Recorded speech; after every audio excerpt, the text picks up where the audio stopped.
Me about a post that was online about, the ride or die chick. And I've said this before, and I've always said it that you should not ride or die for anybody but Jesus because he is the only one that has died for you. And what a lot of people don't understand with me, when I'm talking as if I was speaking to my daughter. I have two sons, so I don't even have a daughter. But I imagine if I'm speaking to my daughter, what would I say to her? And I think that's the problem with our society is that men are against women and women are against men. And so we come in and we being opponents instead of being teammates. And so a lot of the times the advice coming from men online is to get a woman to compromise her self-worth and her self-respect, to compromise, her life and her values and her morals, and to weaken herself and become a floor mat instead of being a backbone. And all that does is break down the family because if a woman is putting up with too much mess from her man, then she's giving that mess to her children. And then that perpetuates the cycle of brokenness, and nobody really wants to confront it. And the thing with it is that men have become so sorry and pitiful. And what I mean by that is sorry in the sense of not wanting to accept responsibility for our actions and for our lives. And we want to be pampered. Men want to be pampered. Men want to be baby. And so in this society, what we have really is we have a lot of men who are looking for a mother that they can have sex with. Men are looking for a mother that they can have sex with. Men are not looking for a wife. And there's a difference between a wife and a mom. See, your mom will love you through thick and thin. Your mom, because you are flesh of her flesh and blood of her blood, she will love you through it all because she brought you in the world. And even your mom should allow you to grow up and allow you to deal with the consequences of your choices because you have freedom of choice, but you don't have freedom of consequence. But there are mothers who will steal for their son, lie for their son, die for their son, kill for their son, will let their son go out and commit all kind of crime and then be crying for their son when it's time to do the time, will bail their son out over and over and over, will pay their son bills.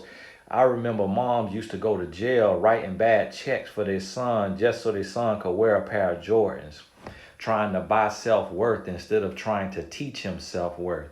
But it comes down from a broken woman, and a broken woman comes from a broken man. But we don't see the cycle. We don't see the cycle, and everybody is just at each other's throat. The women say talk to the men say talk to the women, but don't nobody want to look in the mirror. Nobody wants to talk to themselves and say, what do I need to do? Understanding that when you change, everything around you change. Because when you change, you shift the energy in the atmosphere. So the people in your circle, they have to step up in your life or they have to step out of your life. And a lot of times we don't understand that. So what we have today is we have broken men who are breaking women, and we have broken women who then take and break men and break children. And it's this cycle going on where no one wants to be responsible. And so a man will test a woman and try a woman, and then when I share this, women get mad and say, well, why men testing women? That's stupid. That don't make any sense. But not even paying attention to the fact that you've been tested by every man you've ever dealt with. And that for until the end of time, you're going to be tested by every man that you deal with. So you might as well get ready for it, get used to it, and know that it is coming, and be ready to protect yourself and be prepared for the games that will be played. And so men are coming into a woman's life, and a man has this preconceived notion of what it is to be a man. And so as men, we are told by other men that you don't want what's between a woman's legs only. You want what's between her ears. You want her mind. And if you get her mind, then you can control her. Men are told that over and over. Then on top of this, you have men who were told by every man in their life that, and showed by every man in their life, that a woman is at the disposal of a man, and that a woman's body is a piece of meat. And that's why the strip clubs exist. That's why the nasty pages where women who sell their body exist. All these things exist, and it exists because these things exist because of the fact that this has been passed down. And so when you have this entire system that suppresses women and that breaks men, now we have codependent relationships. And this is the birth of the ride or die chick. It's a codependent relationship where this woman has been suppressed. This woman has been raped. I'm speaking literally. She's been raped. She's been molested. She's been abused verbally. She's been abused physically, or she's been abandoned. She's been alienated. She's been ostracized. She's been talked about. She's been discriminated against. She's been judged. She's been manipulated. She's been deceived. She's been used. And so now this woman feels like property. She feels like a piece of meat. She feels like she is nothing without the validation or the presence of a man in her life. And then you have this man who he has been hurt. He's been abandoned by his father. He's been lied to. He's been misled. He's been mistreated. He's been abused. He's been bullied. He's been punked. He's been used in every way, shape, and form. And he comes, and because he is taller in some cases, because he is physically stronger, because his voice is deeper, because the world has put him in a position of power over the woman and given him a voice and made the woman voiceless, now he appears to be the stronger of the two. When you really look at it, the woman is the stronger of the two. Not physically in muscle, but her threshold for pain is much greater, so she was chose to bear the child.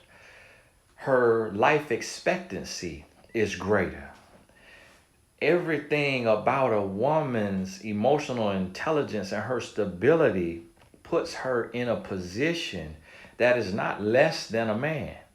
Is not less than a man, and is at least equal to a man, if not in many ways greater than a man, or stronger than a man, or wiser than a man. You even see it all the way down to a child. When you talk to a 3-year-old girl and you talk to a 3-year-old boy, and the way they articulate themselves totally different, the way they understand the world totally different. A woman is inclined to learn and to grow and to adapt. But if the world has weakened her and made her feel worthless and useless, then guess what? She falls victim to this man who just imposes his will. And so women from the beginning of time, if you look in the book of Genesis, you will see where women felt useless and worthless if they had not had a child.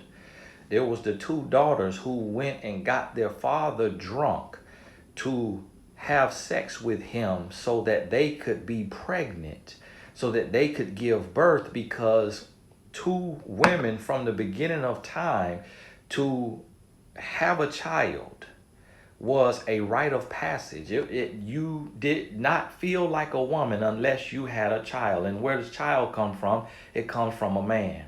So that is synonymous with a relationship in a woman's mind. So what happens is the ride or die chick comes from this desperation, this suppression of feeling like, if I don't have a man and if I don't have a child, then I'm not fit to live, that I'm not fit to be a woman. And so men sense that, and men know that, and men being hunters will sniff out that fear, sniff out that desperation. And a man who is weak, who is hurting, who is lost, who is broken, will take everything he can get from that woman. And then every now and then, one in a million, you will see that couple elevate, and you will see them be able to propel one another and promote one another and appear on the outside to be happy. You never know what's going on behind closed doors. So what you have to realize and understand is that no woman should ever be a ride or die chick. Because if you are a ride or die chick, 9 out of 10 times a man will drive you to an early grave. He will ride you to your early grave if you want to be a ride or die chick.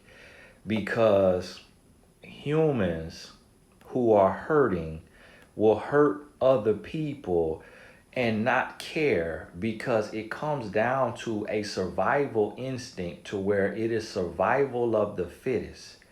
And so if that means that I have to smother you to steal your oxygen so that I may live, that is what is going to happen.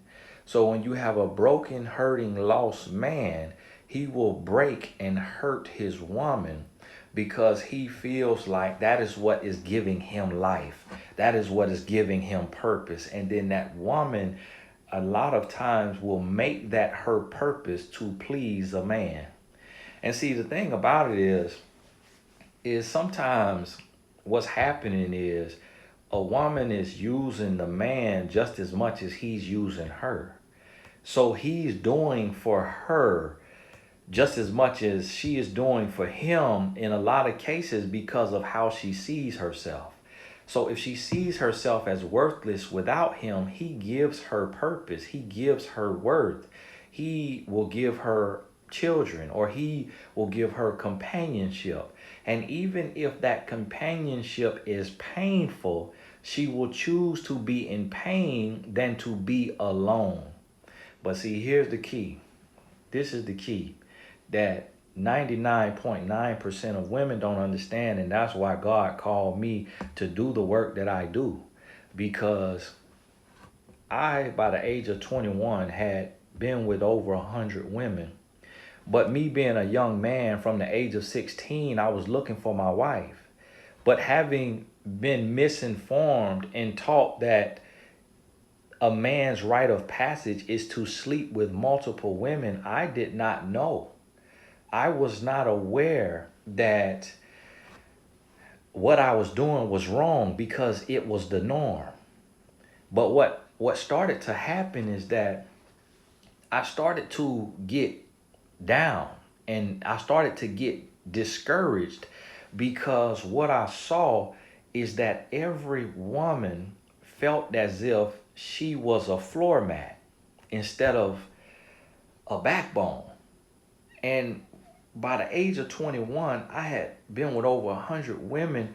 And what was happening is I was trying to sleep with a woman, thinking that that is what I was supposed to do. And she was giving her body to me, thinking that that was what she was supposed to do.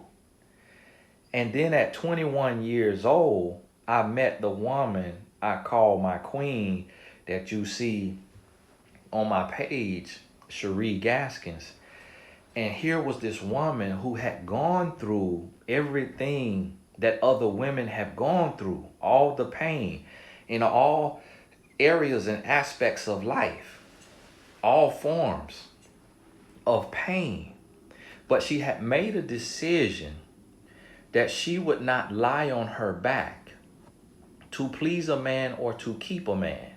And she had made a decision that she would not allow a man to give her a word and not keep his word, to yell at her, to curse at her, to disrespect her. And by my wife making that decision, I finally met my match. And so by her being who she was called to be, it pushed me to be who I was called to be.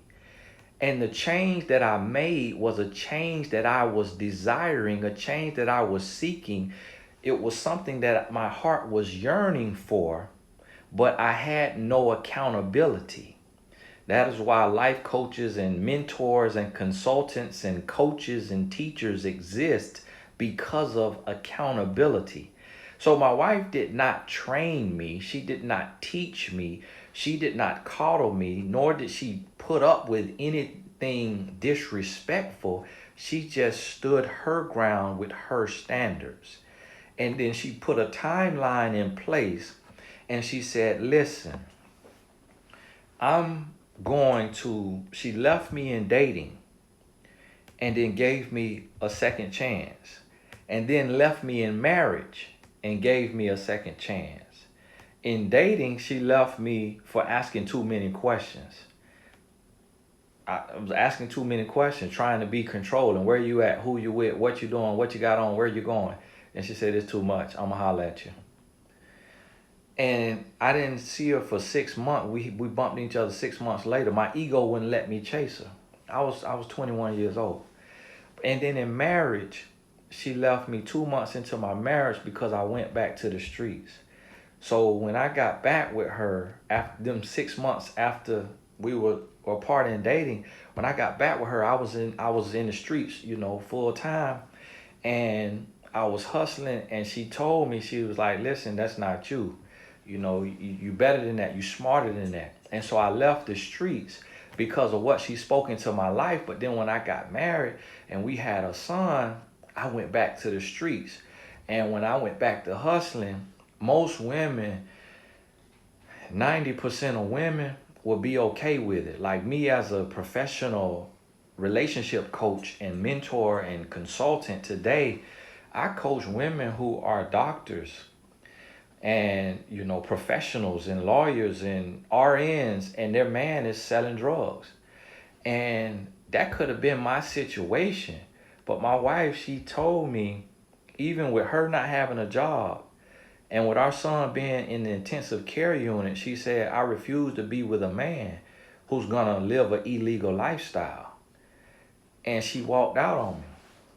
And so guess what? The change I wanted to make was inspired by her standing her ground. Now, had she said, you know what, I'm gonna just let you do what you gotta do. You're a man, you wanna hustle, you wanna be in the streets, to make money, to put food on our table, to help us with our newborn baby. Like, I'm just gonna let you do that. But no, she cared more about herself, her reputation, and then also myself being the father of her child and her husband, and saying, no, I can't let you go out like that. Like, if you want to be with me, you got to do what's right. And if you want to do what's wrong, then you could be alone and I'll move on with my life and I'll be a single mother. And she stood that and she meant that. So that's what I mean. You should never be a ride or die chick. Never, ever. The only time you let a man drive is when he knows where he's going, when he has a mission and he has a purpose. And if that's not the case, then you gotta pull back. Because if you let a man drive who does not know where he's going, he's gonna drive you into a ditch. And so what I need you to understand is that what women don't understand today is that if you have standards, and if you have morals, and if you have values, the man for you will be the man that you need him to be. But here's the thing. You can't be afraid to take a gamble. You can't be afraid to bet on yourself. You can't be afraid to walk away. You can't be afraid to sleep in a shelter. You can't be afraid to sleep on your mama, brother, sister, uncle, auntie, cousin couch. You can't be afraid to be a single mother. Like, even if you scared to death, you got to stand your ground and you got to make a move. You got to say, hey, I'm gone. So guess what? My wife, she took a gamble because she could be a single mother today. She could have ended up having to take care of our son with no job, and he was in an intensive care unit by herself. But because she said, listen, I refuse to compromise my beliefs, my standards, and my values, guess what? It pushed me, it encouraged me, it inspired me to accept the growth that I knew was inside of me, yearning and begging to come out. So I became the man that I am today. I started that process of maturation to become a man who is 100% faithful, who is in submission to God's purpose on my life, and who loves and respects and cherishes my wife and treats her like a queen, not like a concubine, not like a handmaid, but like a queen, meaning that she is everything and she gets it all. And that the life that she dreamt of, the life that she dreamt of as it relates to a relationship and how she feels she ought to be treated by a man as a child of God, fearfully and wonderfully created in his image, she has that. So she does not have a man that disrespects her and mistreats her and yells at her and curses at her and cheats on her and does illegal things to put her life in jeopardy. She has a man that cherishes her, that respects her, that loves her unconditionally, and that gives her the life that she deserves, the peace of mind, the love and respect, so that she can be whole, so that she can give her all and be full when she is depositing life and love and wisdom and instruction into our children. She's not going to our children broken and hurting and crying and torn down because of dealing with text messages from other women and phone calls from other women and finding messages on the Instagram DM and in my phone. Stop writing and dying for somebody who is unwilling to ride or die for you. Because if a man loves you and he is in love with you, he won't put you through hell and high water to prove your love. Yes, he's human. He will make a mistake. But the first time, you can call it a mistake. The second time, you got to call it a choice. The third time, you got to call it a habit. So you got to understand the difference. Hey, this Tony, guys. I ain't going to preach too long. I told my wife I'll be over, be done in 20 minutes. It's been 23 minutes. Hey, God bless y'all. We'll talk soon.